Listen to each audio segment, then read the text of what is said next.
High জিজু। আরে জিয়া, তুমি কখন এলে? আর পূজা কোথায়?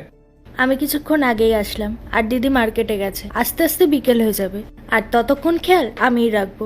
আরে তুমি আমার কি খেয়াল রাখবে? আরে তুমি আমাদের গেস্ট, আমি তোমার খেয়াল রাখবো। তুমি আমার খেয়াল কবে রেখেছো? তুমি ঠিক আছো তো? না, আমি একদম ঠিক নেই। কেন, কি হয়েছে তোমার? আমি তোমার প্রেমে পড়ে গেছি। আরে তুমি কি পাগল হয়ে গেছো? তুমি তো জানো আমি তোমার দিদির হাজবেন্ড হই, মানে তোমার জিজু। হ্যাঁ আমি জানি, আমি সবকিছু জানা সত্ত্বেও তোমার প্রেমে পড়েছি। তাও তুমি মানতে চাইছো না। আমার থেকে দূরে থাকো। দেখো, তোমার দিদি যদি এইসব জানতে পারে না, তাহলে কিন্তু কোনোদিনও আর তোমার সঙ্গে কথা বলবে না। আচ্ছা, দিদিকে কে সব বলবে শুনি? আমি বলবো। কেন, আমাকে কি তোমার পছন্দ না? দেখো, তোমাকে সুন্দর দেখতে, তোমাকে খুবই সুন্দর দেখতে, কিন্তু আমি তোমাকে কখনো ওই নজরে দেখিনি। তাই তাহলে এখন দেখে নাও। না, দেখবো না।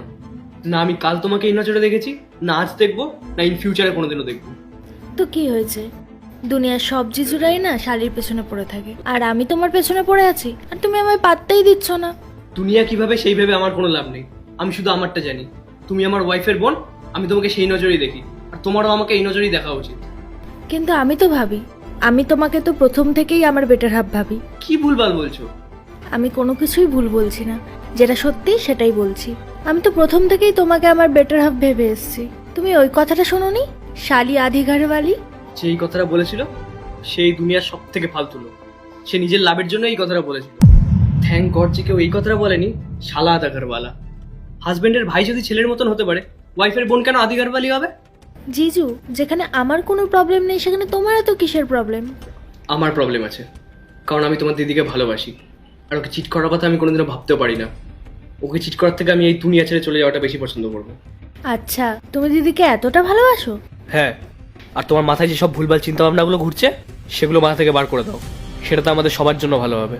আর আমি যদি এই কথাগুলো তোমার দিদিকে বলি না, কিংবা তোমার দিদি যদি এগুলো জানতে পারে, তুমি তোমার দিদির চোখে কতটা ছোট হয়ে যাবে তোমার কোনো আইডিয়া নেই। কোনোদিনও কথা বলবে না ও তোমার সাথে। সেই কারণেই বলছি, এখানেই সব কিছু শেষ করো।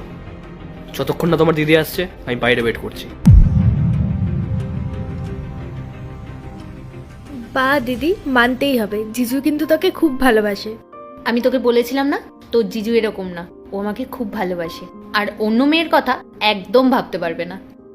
চল এখন জিজুকে গিয়ে সব সত্যিটা বলে দিই। হ্যাঁ চল।